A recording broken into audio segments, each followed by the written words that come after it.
안녕하세요. 저는 김종태고요. 제가 좀 속한 데는 속초 바이오 회사인데, 저희도 모회사가 국내 피토산을 생산하는 속초물산 회사도 있고, 아직 저희가 홈페이지 보시면 아직 안 했고, 이제 속초물산에서 관련된 피토산 외에 어떤 천연물들, 그런 소재를 개발해서 제품을 나간다든가 중간 원료 소재하는 그런 거를 저희 회사에서 하고 있습니다. 그래서 제가 오늘 말씀드릴 거는, 제가 현재 국책연구원에서 공부를 하고 이제 전문팀을 했는데요.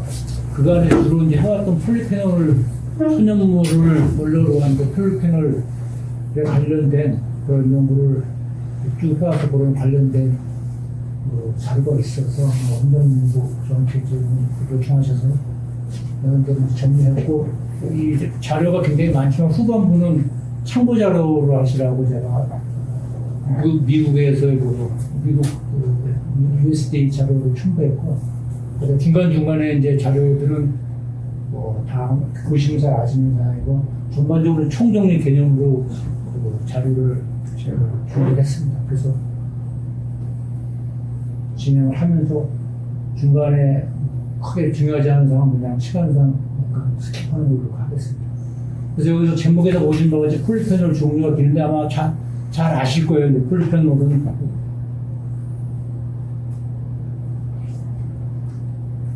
그렇죠. 그래서 일단 건강기능성 식품 관련된 그런 쪽에 근무를 다 종사하시니까 시장 현황, 트렌드라든가 이런 거에 대해서 잘 아시겠지만 제 나름대로 한번 이걸 해봤고요. 그다음에 폴리페놀의 종류하고 식물 기원의 원료, 두 번째는 폴리페놀의 생물학적 특성 및 효능. 그리고 이제 제가 이제 여기 나름대로 관심을 뒀던 거는 폴리페놀을 실질적으로 천연물에서 생산하는, 그래서 건강식품 소재로 활용할 수 있는 그런 것 쪽에 제가 방향을 정리했고요. 그리고 이제 다섯 번째는 국내에 폴리페놀 관련된 제품 어떤 것들입니다. 별로 이런 식으로 진행하겠습니다. 이거는 일반적으로 어떤 사업을 이제 제조업이라든가 이런 사업 관련된 거를 진행할 경우에 항상 우리는 한국 같은 경우는 굉장히 자원도 부족하고 굉장히 개회적인 환경에 영향을 받잖아요. 그래서 지난번에 정리를 해봤습니다. 이제 국제적 이슈하고 결국은 국내 경제 산업과 관련된 그런 것들이 있기 때문에 보시는 바와 같이 이제 지금 전 세계적으로 이제 기후 변화에 따른 여러 가지 변화가 이루고 있죠. 그래서 농작물이라든가 식물이라든가 이런 것들에 대한 어떤 생산, 수급, 공급 이런 것들이 깨지고, 그에 따라서 이산화탄소 배출이 오면서 또 다른 사회적 문제가 발생하고, 최근에는 또 중동하고 우크라이나 전쟁이 일어나면서 물류이동이라든가 그쪽에서 생산하는 것들에 대한 어떤 공급 단절 이런 거 있고, 이렇게 벌어지다 보니까 국제적인 관계에도 강대국이 이제 서로 이권 쟁탈전이 벌어지는 국제적인 관계가 다각화되고, 그러면서 결국 우리가 말하는 옛날 시대의 어떤 냉전 시대가 이렇게 다고 굉장히 아주 복잡한 그런 시대적 배경을 볼 수가 있습니다. 이거와 더불어서 실질적으로 저희가 관련된 분야에서는 이제 이런 이제 키워드 내지는 핵심 기술들이 내지는 시장이 이제 제시되고 있습니다. 지속 가능한 방법이라든가 지속 가능한 원료 수급, 그다음 친환경적이어야 되고 유기농이어야 되고 비건, 천연물이어야 되고, 그리고 최근에는 이제 밀레니엄 세대들을 대상으로 한 새로운 제품들이 요구되고, 또한 여성과 어린 대상이던 한 제품이 다시 또 새로운 시장을 떠오르고, 그래서 굉장히 여러 가지 환경과 이런 국제적인 이슈와 환경에 대응하기 위해서는 굉장히 아마 관련 산업에서는 굉장히 옛날보다 굉장히 어려운 그런 상황인 거를 판단할 수 있을 것 같습니다.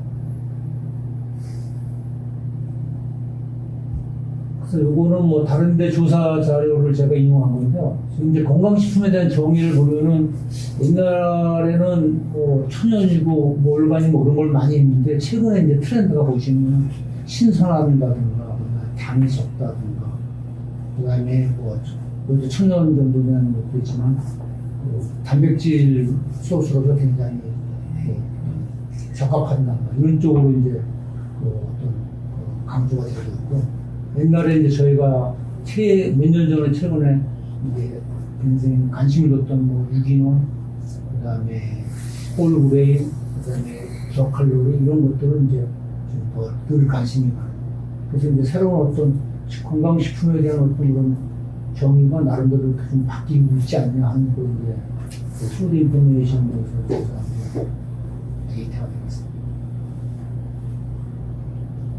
그리고 이제 식품 섭취 패턴 변화를 보면은 보시는 바와 같이 최근에 고단백질이라든가 그다음에 먹기 좋고 칼로리가 있고 그다음에 굉장히 크린 이팅을 할 수 있는 이런 쪽에 이제 관심이 굉장히 크게 기울게 되는 거죠. 그래서 결국은 굉장히 빠르게 어떤 식품의 소지 패턴도 옛날과 다르게 변하고 있다는 걸 알 수가 있겠습니다. 그리고 요거는 미국에서 한번 조사한 자료를 제가 참사리 웰빙을 하기 위한 그때의 어떤 전체적 사전적 자세 설문조사인 자료. 또 항목별로 보면 인지기능 건강이라든가 수면 건강, 면역, 기분 전환, 노화 예방, 소화 건강, 뼈 건강, 스트레스 조절, 체중 관리, 관절, 근육 건강, 이런 식으로 굉장히 낮점이 높게 되어 있고, 그리고 이제 그 중에서 이제 이러한 어떤 여러 가지 건강과 관련된 것을 우리가 유지하고, 그 다음에 준비하기 위해서는 운동을 한다든가, 충분한 수면을 하고, 규칙적인 과일과 채소를 섭취해야 되는 어떤 최소한 세 가지 생활 자세에 대한 것을 이제 소비자 인식 조사를 해서 발표를 하는 점이 되겠습니다. 저는 앞서 말씀드린 바와 같이 미국의 NIH에서 권장하는 그런 것인데 과일이라든가 채소라든가 통곡물, 단백질, 그다음에 유제품 같은 그런 것들을 섭취함으로써 건강을 유지할 수 있는 것에 대한 어떤 가이드를 드리겠습니다. 이거는 앞에서 말씀드린 것 같이 여성과 아동 관련된 그런 것 중에서 이제 여성 관련된 건강 시장에서 세 가지 크게 이렇게 항목들이 이제 크게 증가하기 때문이죠. 소화 관련된 거, 그 다음에 이제 여성들의 출산 관련된 그런 건강, 뼈 건강, 이런 것들에 대해서 이제 새로운 어떤 시장에서 필요성 제기가 나오는 걸 수가 있습니다. 그래서 여기 여성 관련된 시장을 보면 2023년도에 한 728조, 30년에는 한 1000조 원이 넘는, 그래서 한 증가량이 크게 확정할 것 같고, 그 다음에 이제 뷰티풀은 위딘에서는 먹는 법으로서 어떤 피부 건강을 유지할 수 있는 코스메티컬 같은 경우도 104조에서 156조 이렇게 증가할 거로 예상합니다. 조사가 되겠습니다.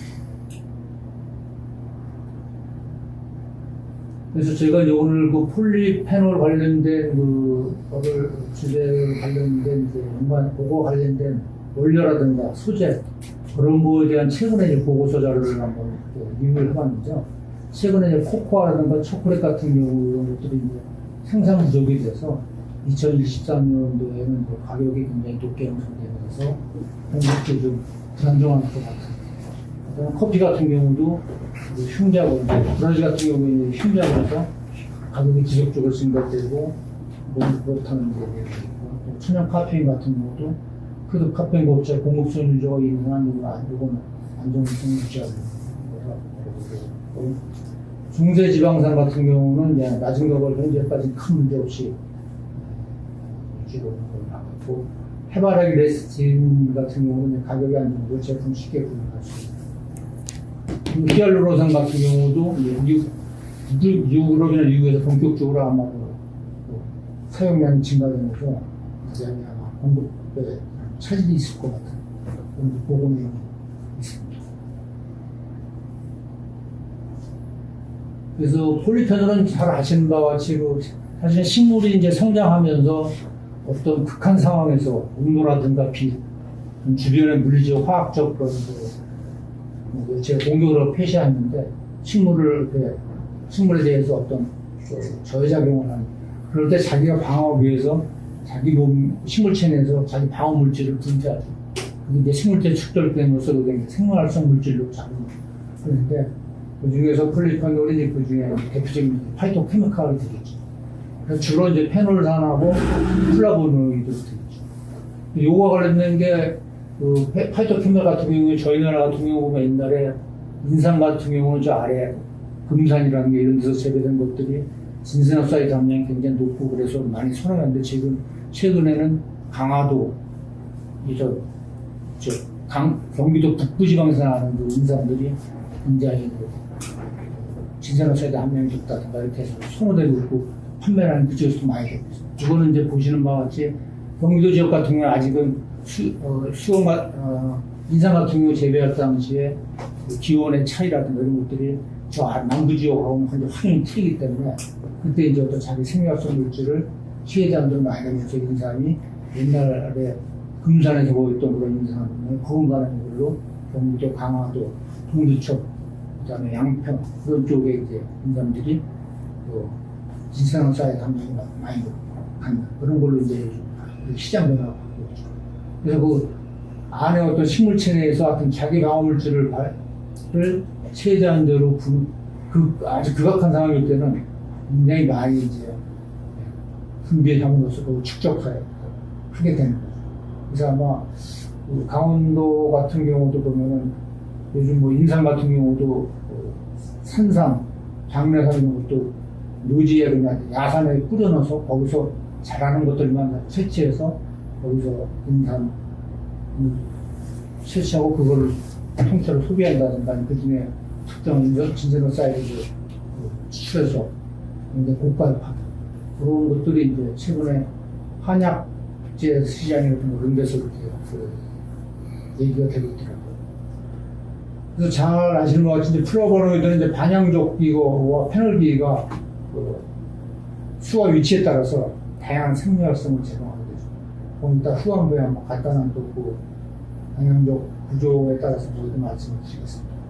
그리고 이제 강한 항산화 작용이 아까 전 시간에서 보신 것 같은 활성 라디칼을 생명될 때 초과한다든가, 좀 수소원자 전자를 공유한다든가, 금속이온하고 틸레이트함을 형성하기 위해서 강한 항산화 작용을 제공하는 거죠. 그래서 폴리페놀은 이러한 여러 가지 굉장히 생물학적 특성 때문에 범기식 관련된 데서 항산화나 항염 또는 항암 관련된 그런 소재로 꾸준히 이제 개발되고 있고 활용이 되고 있죠.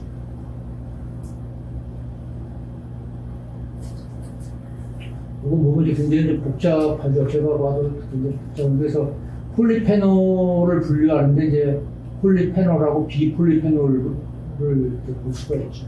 그래서 폴리페놀 중에서 이제 리그난이라든가 탄닌, 프라보, 스틸벤 이런 것들이 이제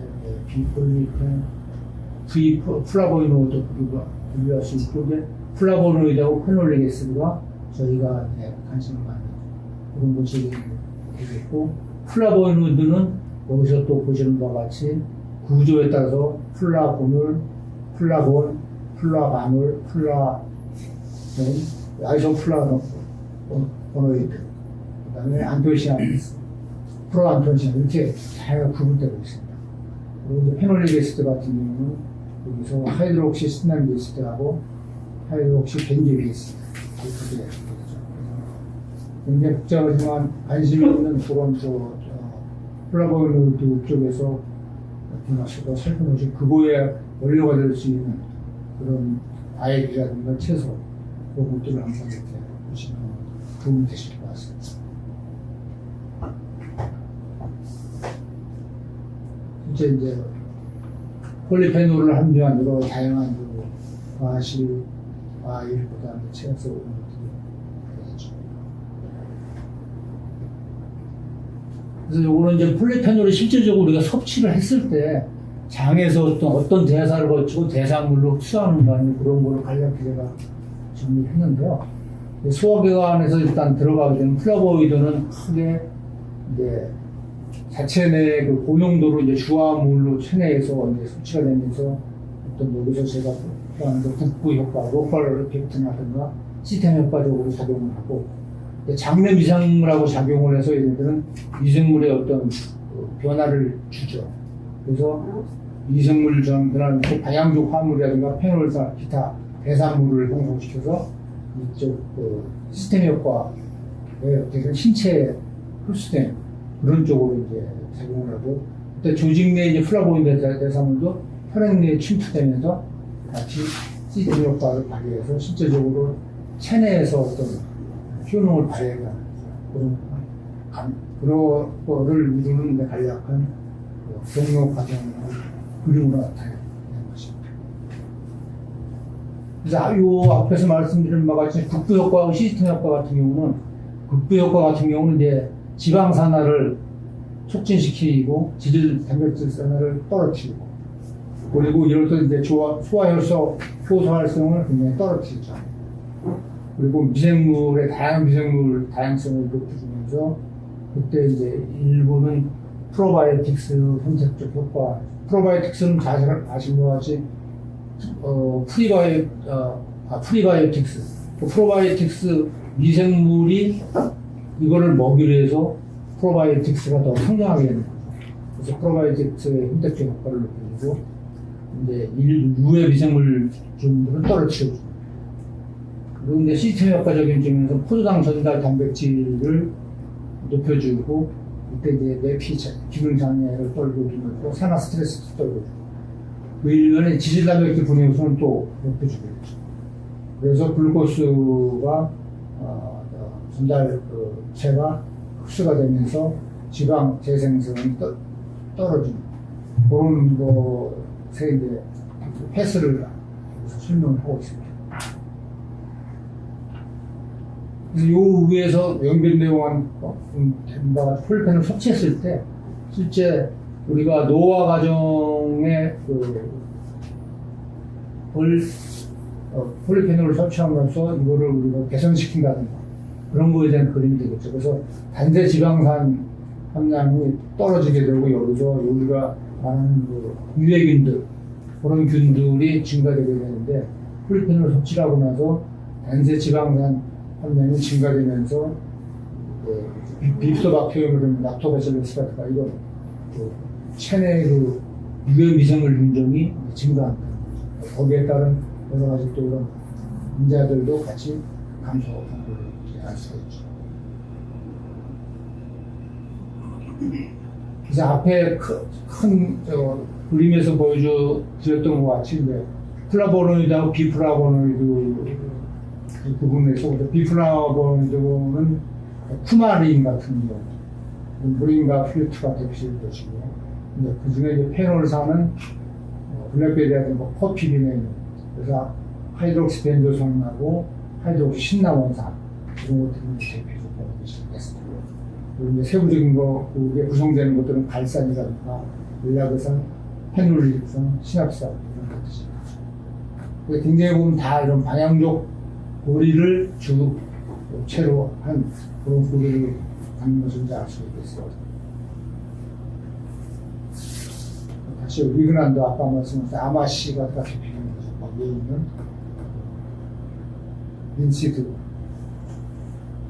플렉시드라고 하는데, 그때 이제 굉장히 긴 구름을 갖고 있어서 그냥 글루코스린이 당이 연결된 형태의 구조를 가지고 있고, 스틸렌의 대표적인 건 러시아가 기록되었습니다. 포도에 많이 들어있는.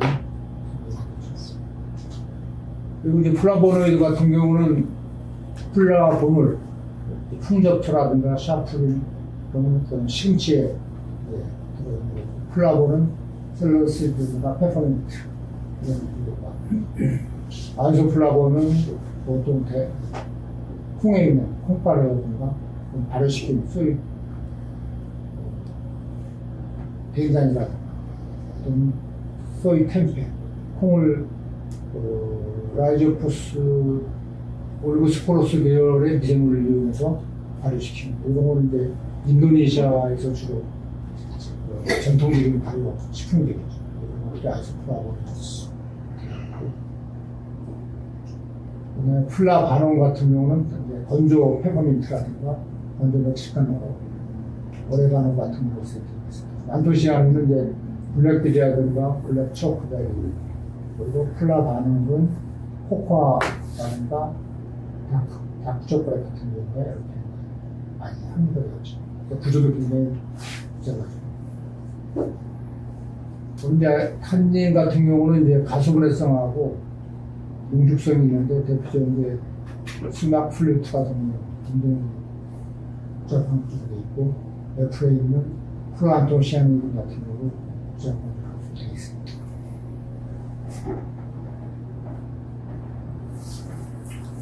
그리고 이제 앞에서 말씀드린 그런 것들 여러 가지 식품이 있지만 그 중에서 이제 대표적인 것들 베리주라든가 코코아, 커피차, 향신 이런 쪽에 이제 폴펜 함량이 꼭 이게 뭐 절대적인 것은 아니지만은 대체적으로 전반적으로 많이 통상적으로 분석한 데이터에 이런 데서 쓸 수 있는 것에서 보면 엘더베리가 굉장히 폴펜 함량이 높죠. 다른 블랙커트라든가 블루베리, 블랙베리, 딸기, 산딸기에 비해서.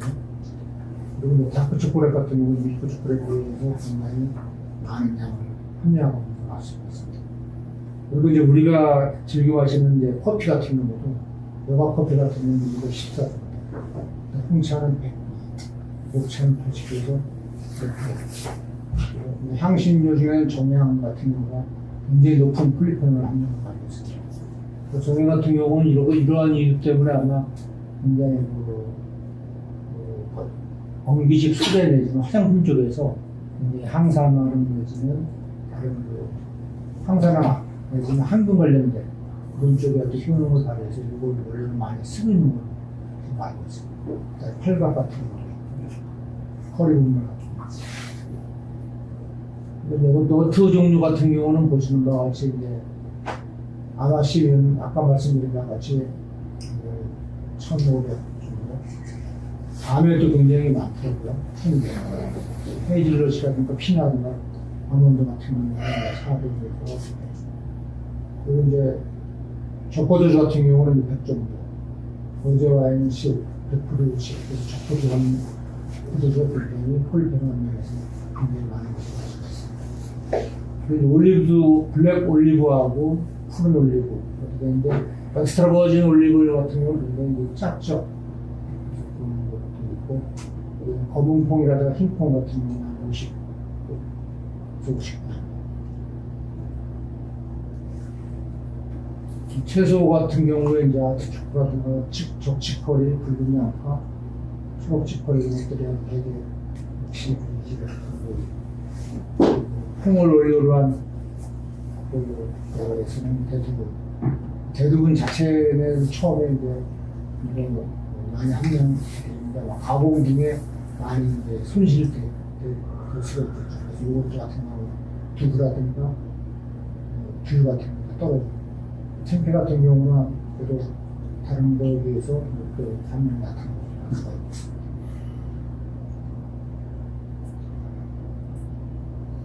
그래서 이러한 게 과실이나 채소에 함유되어 있는 페놀 화물을 기준으로 볼 때 거기서 보시는 바와 같이 이제 효능을 우리가 즐겨서 섭취하고 있는 그런 베리류라든가 이런 것들의 어떤 그 폴리페놀 주요 성분을 보시면은 블랙베리 같은 경우는 하이드록시 벤조산, 그 다음에 산딸기 같은 경우는 프로카테큐, 그래퍼런트 같은 경우는 발산, 그리고 블루베리 같은 경우는 하이드록시 시나미산 같은 것들이 함량이 가지고 있고, 휘 같은 것도 카테이스 주성분이죠. 함량이 많죠.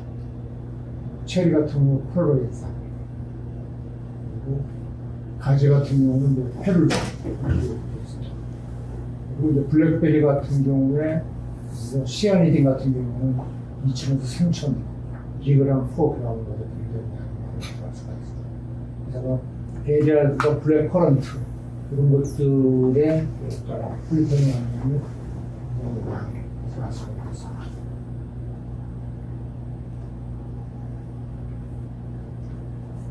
그래서 이거는 이제 실제적으로 폴리페놀 중에 안토시아닌 같은 경우에 이제 이런 구조를 갖고 있는데,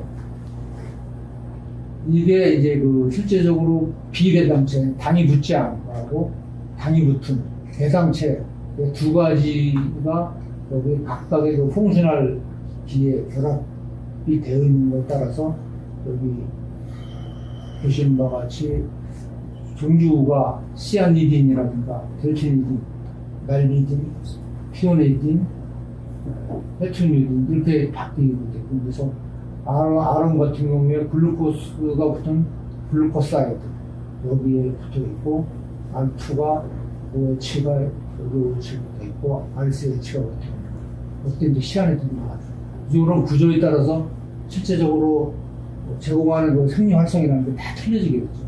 이런 것들은 아마 화학자들에 의해서 굉장히 분명히 되고, 오늘도 보니까 노벨 화학자 수상자가 보니까 AI를 이용해서 어떤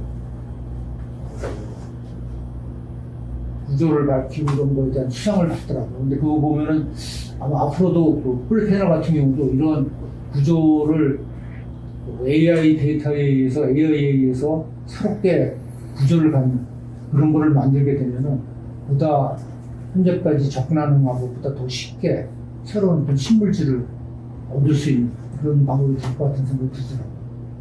그래서 이런 구조체들은 진짜 화학자들을 측면에서 보면 굉장히 다양한 치환을 하면서 여러 가지 형태의 무소체를 만드는 그런 것을 볼 수가 있습니다.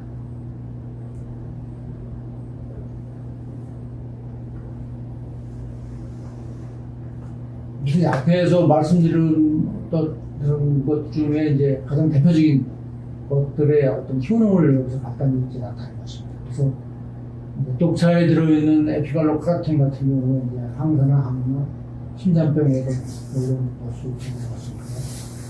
레드와인에 들어있는 레스베라트론은 가장 대표적인 성분인데, 혈관이라든가 산화 스트레스, 혈압, 심장 관련된 이런 쪽에 효능을 제공합니다.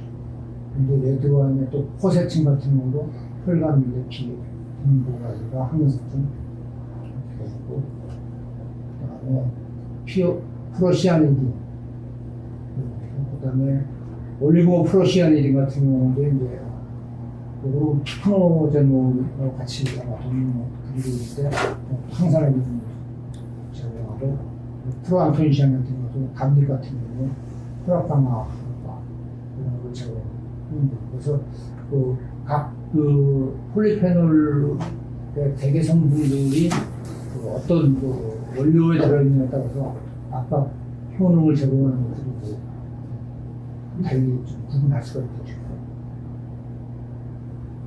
그래서 보시는 것 같이 올리브 같은 경우는 그래서 한국형 제공하고, 그다음에 불능성 식이섬유 같은 경우는 실제 공유라든가 채소, 오트에 들어서 소화 장내에서 항산화를 제공하고 그런 거 이제 알려져 있습니다.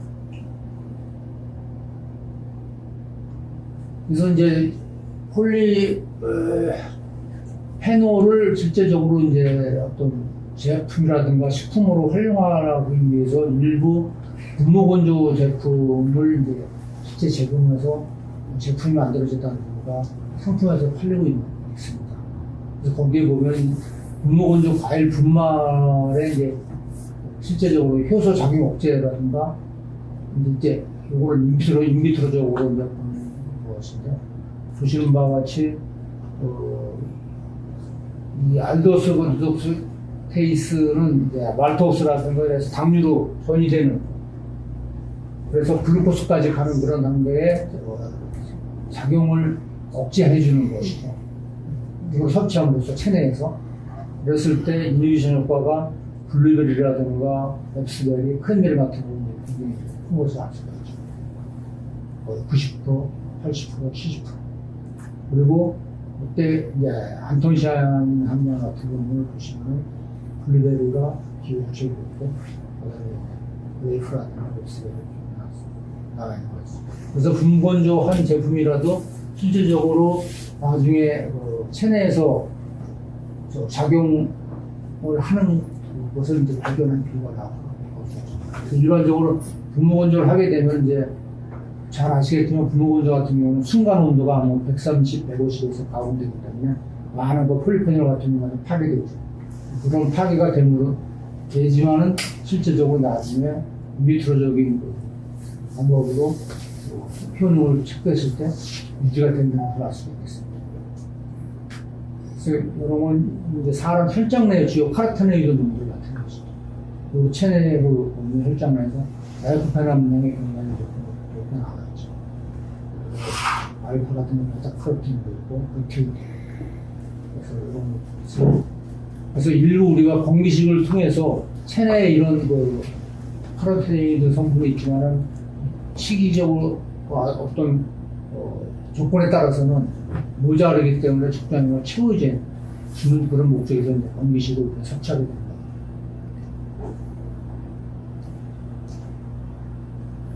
그리고 베타카로틴, 라이코펜, 지아잔틴, 아스타잔틴의 상대적 항산화하는 게 아스타잔틴이 굉장히 높게 나왔죠.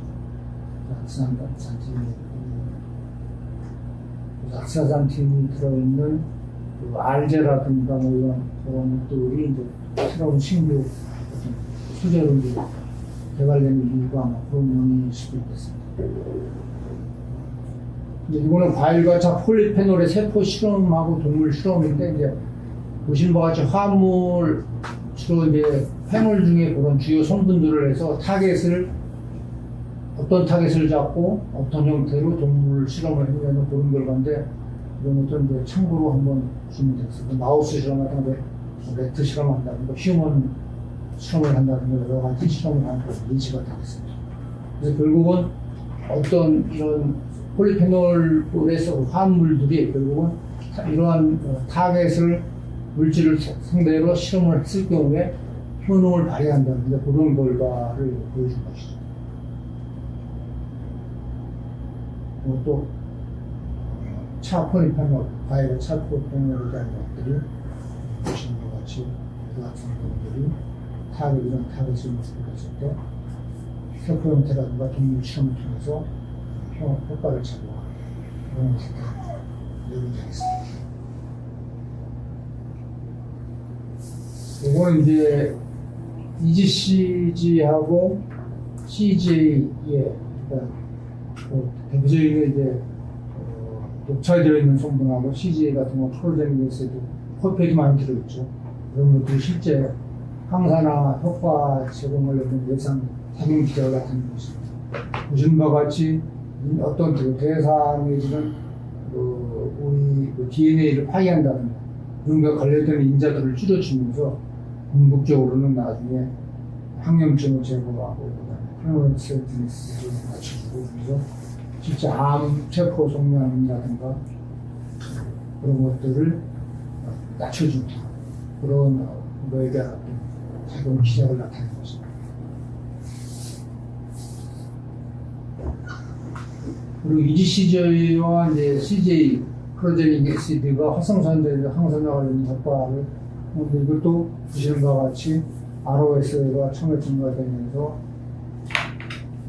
이런 인자들의 증가를 시켜주면서 아포토티시스를 시키고 그 다음에 결국은 암세포 증식을 다운시키는 그러면서 항산화 효능을 발휘한다는 그런 기작이 되겠습니다.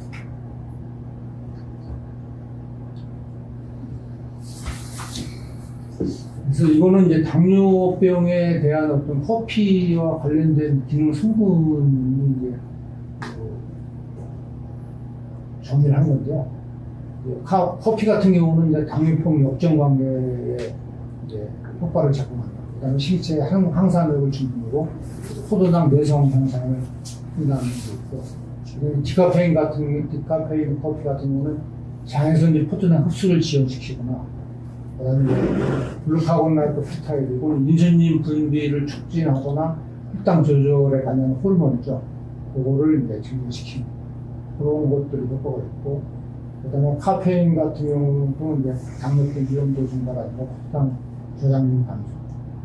그다음에 이제 커피의 가장 제가 볼 때는 가장 효능을 발휘하는 성분이라고 할 수 있는 크로로산 같은 경우는 포도당 대사증이라든가 초기 포도당 감소, 인슐린 저항 흡성 감소, 항산화 감소, 그다음에 글루코스 6포스페이트 활성도 효소 활성 조약, 이런 기능을 제공하는 것으로 알고 있습니다. 그 외에 다른 성분들도 인슐린 내지는 포도당 관련된 거에 대한 증진 효과가 있습니다.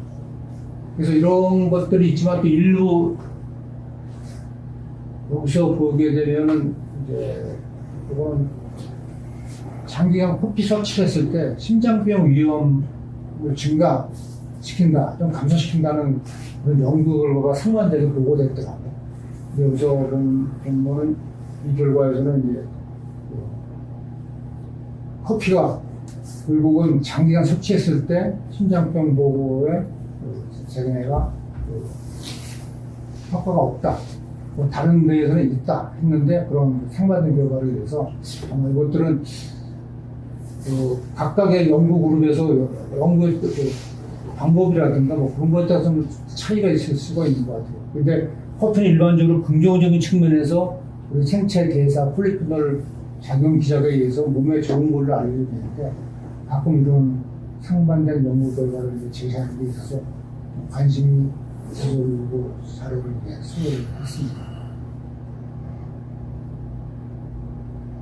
그리고 이제 커피 섭취가 간세포 암종 발생을 감소시키고 커피 형태에 따라서 디카페인이냐 인스턴트냐 분쇄 커피냐에 따라서 하는데 다 어떤 형태에 따라서 무관하게 동일한 효과를 제공한다는 게 그런 결과가 되겠습니다. 그리고 또 이제 복분 디카페인 커피 파이토케미칼이 이제 실제적으로 길게 되는데 요거에 관련된 그래서 소유성 그래프에서 활성화를 해서 실제적으로 나중에 생체 대사에서 개선 효과 내지는 증진 효과를 보이는 그런 거에 대한 도식이 되겠습니다. 그래서 결국 커피를 섭취함으로써 앞에서 말씀드린 바와 같이 대사에서 작용해서 폴리페놀이 대사의 어떤 작용 기작을 교정시키거나 증가시키거나 하는 것들은 맞는 것으로 그렇게 이제 보고가 되고 있습니다. 그리고 또 소형 벤타세포하고 사람 간세포에서 커피 파이토케미칼 보호작용을 나타내는 거죠. 보시는 것 같이 여기서 커피를 섭취하고 나서 일어났던 저해인자들이 저해되거나 방지됨으로써 커피 간세포라든가 그런 것에 대해서 크게 유의하지 않는 그런 작용하는 것을 도시에서 나타내고 있습니다.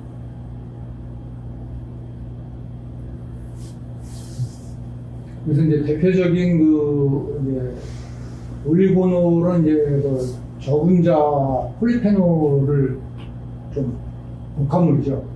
그거를 포도씨 추출물하고 사람 혈장에서 페놀염에 대한 영향을 살펴보면요 크게 차이가 없는 거죠. 그래서 여기서는 아마 포도씨 추출물이 기존의 그 폴리페놀 저분자 폴리페놀 복합물하고 비교해 봤을 때 실제 사람 혈장에서 페놀 함량하고도 차이가 없다는 강조하는 그런 연구 결과가 있습니다. 시간에 따라서 처음 한 4시간 이후 그때 굉장히 전체적으로 함량이 증가하는 것을 발표를 했습니다. 이것도 이제 그 폴리페놀 저분자 복합물을 시험지 혈장에서 항산화력에 대한 영향을 주는 거죠. 한 2시간 정도 되면은 굉장히 높은 항산화력을 발휘하는 그런 경우가 되겠습니다. 이것도 이제 이거는 포도수 추출하고 오리고놀을 가지고 사람 혈장에서 항산화력에 대한 영향을 주는 것 같은데 보시는 것 같이 그래서 크게 그레이프 시드 익스트랙트나 올리고오일이나 큰 차이 없이 약간의 차이는 올리고오일이 높게 보이지만 시간 경과에 따라서 2시간 정도 지나면 거의 비슷한 함량을 나타내는 것을 알고 있습니다. 항상 한간에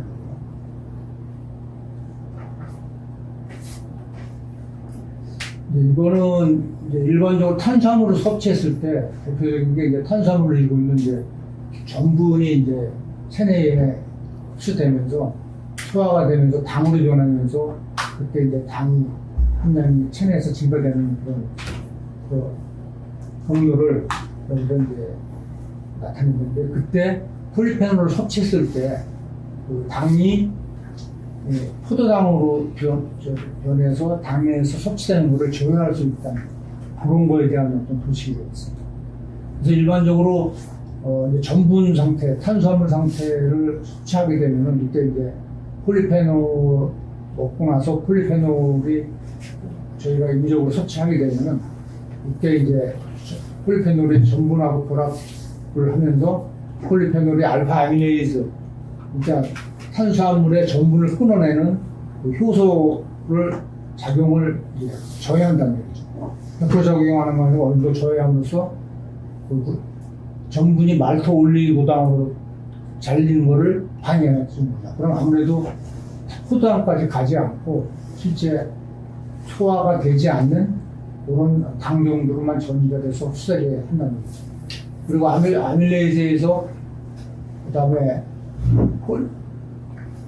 글루코시데이즈, 말토 올리고당에서 포도당으로 변하는 때도 폴리페놀을 섭취했을 경우에 이 폴리페놀끼리 결합을 해서 일부는 저해시키고 포도당으로 하는 그 패스를 끊어준다는 거죠. 그렇게 되면서 포도당이 흡수가 안 되거나 아니면 좀 큰 올리고당 정도의 형태로 해서 들어가게 해준다는 거죠. 그래서 이때 이제 혈액 내 포도당 세포로의 이동을 이때 이제 폴리페놀이 또 이미 들어간 것들은 포도당 이동하면은 폴리페놀이 작용을 해서 촉진을 시키거나 또 저해시키는 거예요. 그래서 실질적으로 폴리페놀이 혈류 내에 당으로 흡수되는 것을 저해하거나 또 막거나. 그래서 실질적으로 100이라는 양이 전분에 들어가서 말토 올리고당 50이라든지 60, 그 다음에 포도당이 30, 40이라 되면서 혈액 내에 침투되는 거를 폴리페놀이 이거를 조해해 준다는 거죠. 그래서 폴리페놀 섭취를 함으로써 어떤 당의 흡수 내지는 저해를 하게 됨으로써 체내의 흡당 농도가 높아진 것을 더해할 수 있다 하는 그런 거에 대한 전반적인 얘기입니다. 이 위에서 말씀드린 것 같이 말토 올리고당과 포도당 전분이 변하는 거는 잘 아시겠지만은 이제 전분은 아밀로스하고 아밀로페틴으로 구성되어 있거든요. 그래서 아밀로스는 일자형으로 이렇게 사선형으로 호일형으로 돼 있고 그 중에 이런 유니트가 가지를 뻗어서 결합해서 여기서 보시는 것 같이 아밀로스는 알파 1사결합을 하게 되거든요. 근데 얘네들이 중간에 알파 1결합을 해서 또 다시 붙어 있고 또 다른 데 가서 그래서 이런 거를 끊어주게 됨으로써